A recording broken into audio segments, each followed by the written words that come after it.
Bumili ako na ano. Fishball, tsaka Siomai. Dalawang order. malapit lang dito sa office.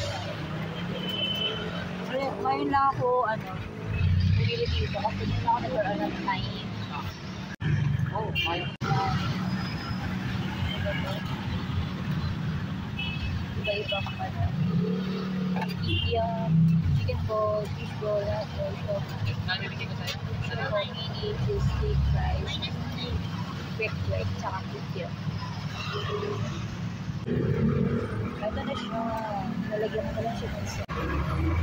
Actually, street food siya. Point.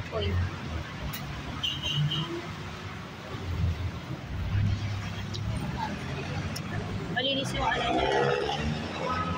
Area niya. Malapit lang dito sa office. Mainit pa. Break time. Pero kumain na ako kanina, kaya lang meron akong gagawin, kaya lumabas ako. Tapos, bumili ako ng point food. Kain tayo guys. Thank you for watching. See you on my next vlog. Bye.